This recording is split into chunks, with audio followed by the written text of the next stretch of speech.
True media ज्योतिष विज्ञान के सभी दर्शकों को हर हर महादेव। आज हम बात कर रहे हैं उन जातकों के लिए जो किसी ना किसी प्रेत बाधा से जो पीड़ित हैं और कुछ ऐसा चाहते हैं, कुछ ऐसा उपाय कि जिसको उपाय करने से यह प्रेत बाधा का जो पीड़ित है, जो प्रेत बाधा जो सता रही है, यह शांत हो और इससे मुक्ति मिल सके।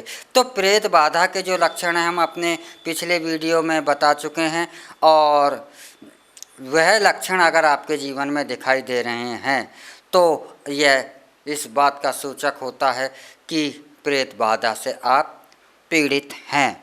और जब प्रेत बाधा से पीड़ित होते हैं तो उसके सारे कार्य वह नकारात्मकता घेर लेती है और नकारात्मक ऊर्जा के वश में होता है। और नकारात्मक ऊर्जा के वश में जब आप होते हैं तो यह कहा जाए कि आपके जीवन में सुख आनंद है, तो ऐसा गलत ही होगा, क्योंकि प्रेत बाधा से पीड़ित व्यक्ति के जीवन में सुख और आनंद नहीं होता, वह सदैव परेशान होता है। वह तो परेशान होता ही है, उसके परिवार के जो सदस्य होते हैं वह भी उसे लेकर के परेशान होते हैं। और जब घर में अचानक से किसी सदस्य पर यह पता लगता है कि यह प्रेत बाधा से पीड़ित है तो अचानक ही एक डर का माहौल पैदा हो जाता है और यह सोचा जाता है कि करें क्या।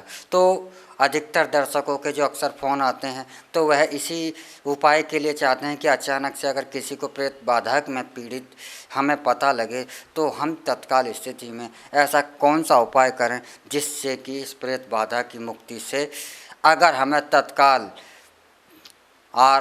मुक्ति नहीं मिल सकती तो, क्योंकि प्रेत बाधा का जो पीड़ित व्यक्ति होता है वह उस स्थिति पर देखा जाता है कि जो ज्योतिषाचार्य है या जो इस तंत्र क्रियाओं के द्वारा से इन्हें हटा सकता है उसके पास जाना होता है। जैसे कि आप अगर इलाज कराते हैं, डॉक्टर है, तो जो नॉर्मली खांसी जुकाम बुखार हैं उनका इलाज तो आप नॉर्मली बीमारियों का घर पे कर सकते हैं, लेकिन कुछ बीमारियों के लिए आपको डॉक्टर का कंसल्टेंट लेना ही पड़ता है।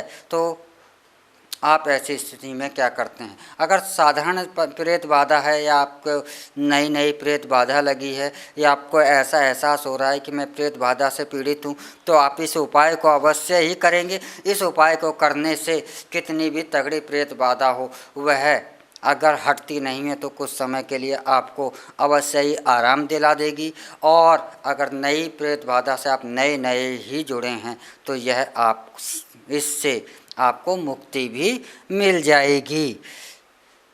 क्योंकि यह पुराने और नए का यह होता है कि अगर एक पत्थर आज ज़मीन पर डाल दें तो उसे तत्काल हटाया जा सकता है, अगर वह सालों तक उसी स्थान पर पड़ा रहे तो वह ज़मीन के अंदर दब जाता है, ज़मीन उसे मिट्टी जो है उसको जकड़ लेती है, फिर उसे उखाड़ने में समय लगता है। ऐसा नहीं है कि उस मुक्ति नहीं मिल सकती। तो उसी प्रकार से अगर प्रेत जो है काफ़ी समय से है तो उसे हटाने में समय लगता है और इसके लिए इसके स्पेशलिस्ट को अवश्य ही उसका संपर्क साधना पड़ता है। तो आइए बताते हैं कि यह उपाय कैसे करा जाए। आपको लगता है जी, जब यह पता लगता है कि यह व्यक्ति विशेष प्रेत बाधा से पीड़ित है तो आप उसके सामने जाएं और आप एक जायफल लें। यह जायफल, एक जायफल और 3 कपूर की टिक्की लें।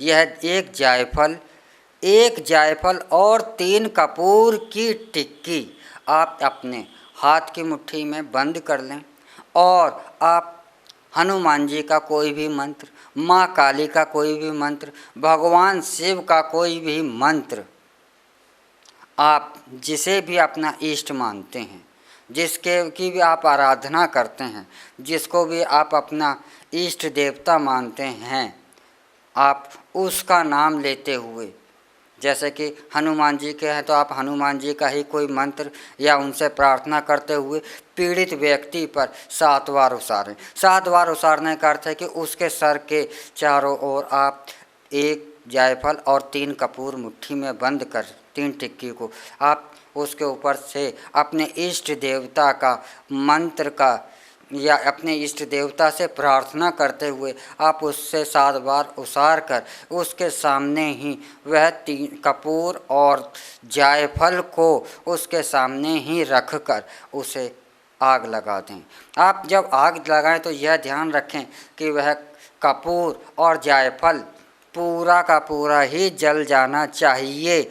और यदि आप में कपूर कम पड़ रहा है तो आप उसमें बाद में कपूर अवश्य और मिला सकते हैं और कपूर डाल सकते हैं, लेकिन जब उसारेंगे तो कपूर की 3 टिक्की और 1 जायफल ही आपके हाथ में होना चाहिए। बाद में चाहें आप उसमें कितना भी मिला सकते हैं, लेकिन पूरा जल जाए। और इस बात पर भी यहाँ एक विशेष ध्यान और होना चाहिए कि जो उस कमरे का या घर का जो द्वार है उस द्वार पर कोई भी व्यक्ति खड़ा ना हो, वह द्वार बिल्कुल खुला हुआ आने जाना होना चाहिए।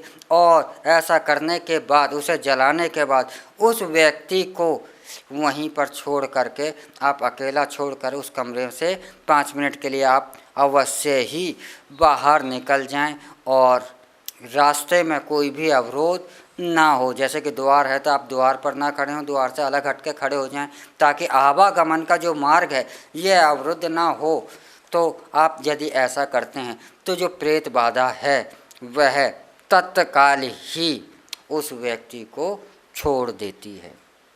अगर पुराना है, ज़्यादा समय से पीड़ित व्यक्ति चल रहा है तो वह तत्काल तो उसे छोड़ देती है, लेकिन बाद में उसको कब्जा लेती है। लेकिन जिस पर नया नया ही तत्काल में ही जिसे लगता एहसास हुआ है कि इस पर प्रेत बाधा है, तो इस उपाय से वह प्रेत बाधा उससे तत्काल ही उससे दूर चली जाती है।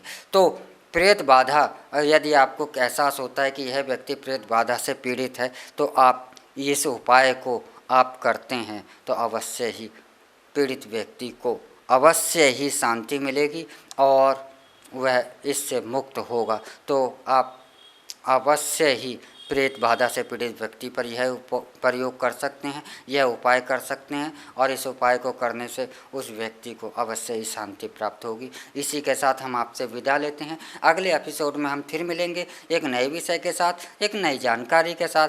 तब तक आप हमारा ट्रू मीडिया ज्योतिष विज्ञान को लाइक शेयर कमेंट करना ना भूलें और जो दर्शक हमसे नए जुड़े हैं वह अवश्य ही सब्सक्राइब कर लें ताकि हमारे द्वारा से अगले वीडियो की नोटिफिकेशन आप तक शीघ्रतापूर्वक पहुंच सके। हर हर महादेव। अगर आप ये वीडियो YouTube पर देख रहे हैं तो हमारे चैनल को सब्सक्राइब करें और बेल आइकन को दबाना ना भूलें। अगर आप Facebook पर ये वीडियो देख रहे हैं तो हमारे पेज को लाइक करें।